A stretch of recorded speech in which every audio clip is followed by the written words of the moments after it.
A preocupação que tivemos foi, por um lado, assegurar a máxima contenção e, por outro lado, o mínimo de perturbação. E, por isso, o conjunto de regras que o Conselho de Ministros definiu,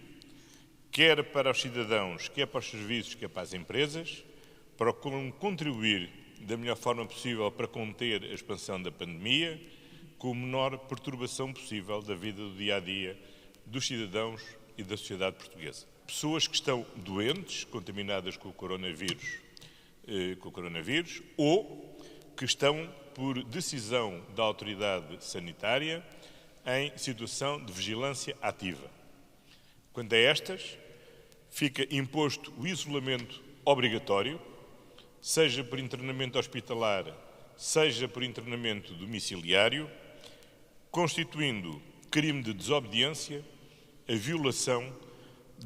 desta norma de isolamento obrigatório. Para os idosos com mais de 70 anos e para pessoas que sofrem qualquer morbilidade,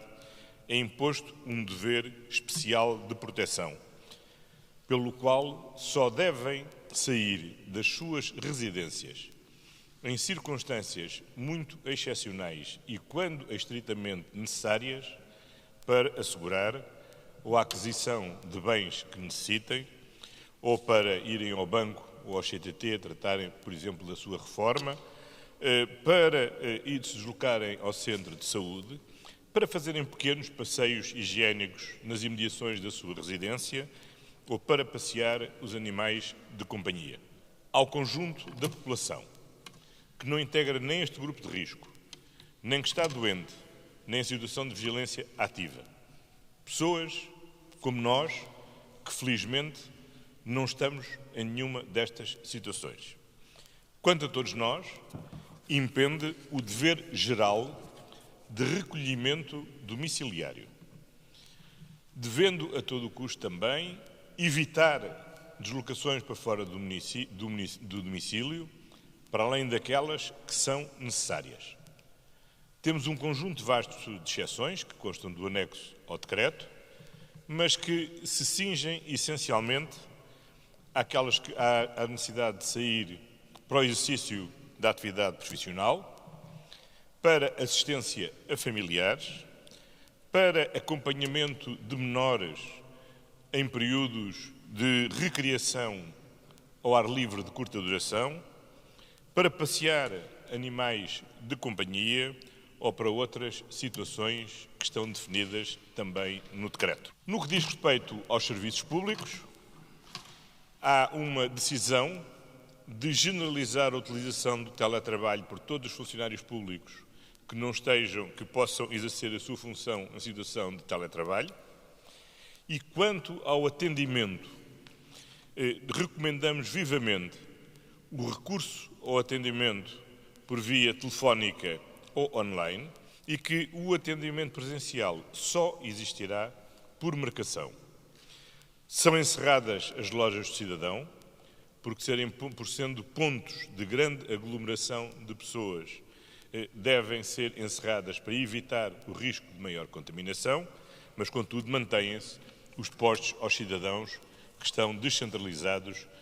junto de diferentes autarquias locais. Por fim, e que no diz respeito às atividades económicas, como regra, aquilo que vigorará é que, salvo os casos de atividades que se dediquem ao atendimento público, devem manter a sua atividade normal. As exceções são aqueles casos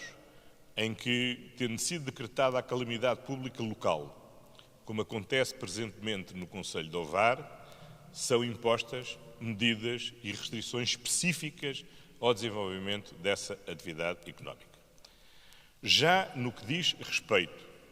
às atividades económicas que envolvem atendimento ao público, desde logo aquelas que têm os estabelecimentos comerciais, a regra é o seu encerramento.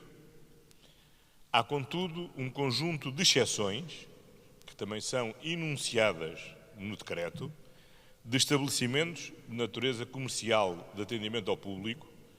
que podem manter-se abertos. É o caso de padarias, mercearias, supermercados, bombas de gasolina, farmácias, quiosques, ou seja, um conjunto de estabelecimentos, e não estou aqui a enunciar todos eles, que vendendo bens ou serviços absolutamente essenciais à vida do dia-a-dia das pessoas, podem, e eu diria até devem, poder manter-se abertos. No que diz respeito especificamente a todos os estabelecimentos de restauração, cafés, pastelaria, bebidas, enfim, toda a vasta categoria de estabelecimentos da restauração, devem ser encerrados no seu atendimento ao público, mas apelamos, aliás, que se possam manter em funcionamento, quer para prestar serviços de take-away, quer para prestar serviços de entrega ao domicílio. É, aliás, particularmente importante, sobretudo nas aldeias, nas vilas, nos bairros, que a restauração se mantenha aberta para poder servir e continuar a apoiar muitos daqueles que vão ter que estar confinados no seu domicílio, seja porque são doentes, seja porque estão sob vigilância ativa, seja porque são idosos, seja por sofrem de qualquer morbilidade e não devem andar na rua. Todas as empresas de qualquer ramo de atividade que se mantenham em elaboração devem ter particular atenção na necessidade de cumprir 3 tipos de normas. Primeiro, as normas ditadas pela Direção-Geral de Saúde quanto ao afastamento social. E por isso, por exemplo, os estabelecimentos comerciais que se devem manter em funcionamento devem atender ao público preferencialmente à porta ou ao postigo, de forma a evitar o contacto dos clientes com os seus colaboradores, de forma a minorar os riscos de qualquer tipo de contágio. Devem, em segundo lugar, cumprir todas as normas de higienização que têm sido estabelecidas, quer quanto à higienização das superfícies, quer, quando é o caso, à necessidade de utilização de equipamentos de proteção individual. E, finalmente, todas estas empresas, de qualquer ramo de atividade, devem assegurar para a sua elaboração as condições de proteção individual dos respectivos trabalhadores que estão ao seu serviço. Este conjunto de medidas será devidamente fiscalizada pelas forças de segurança, que atuarão numa dupla dimensão. Primeiro, como é natural, uma dimensão repressiva, encerrando estabelecimentos ou fazendo cessar atividades que estão proibidas de serem exercidas ou que devam estar em funcionamento ou que não possam estar em funcionamento desde agora. Em segundo lugar,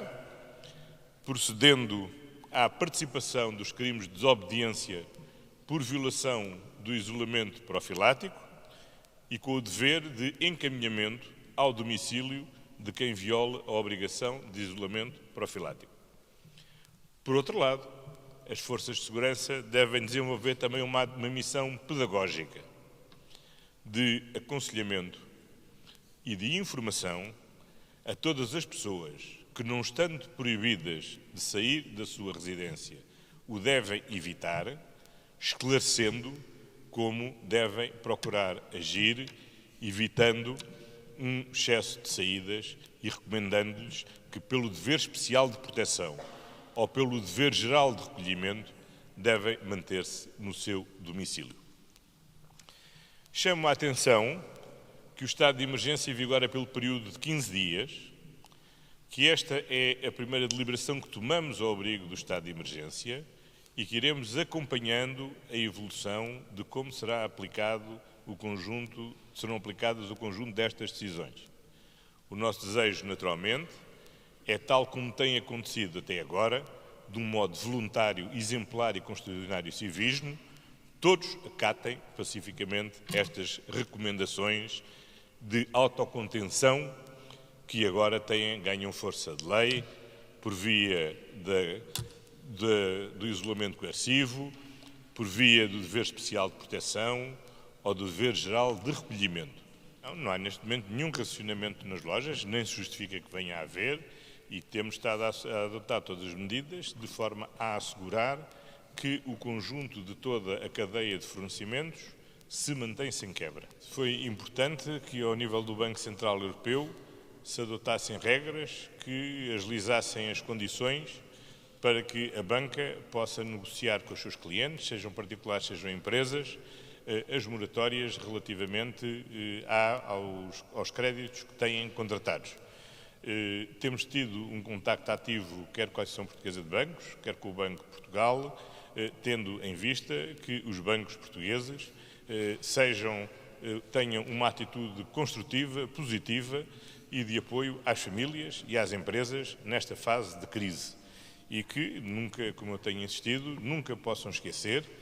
que já contaram com a comunidade nacional no suporte à sua atividade quando a crise financeira os atingiu duramente. Agora é a fase de serem os bancos a ajudarem todos aqueles que são essenciais serem ajudados,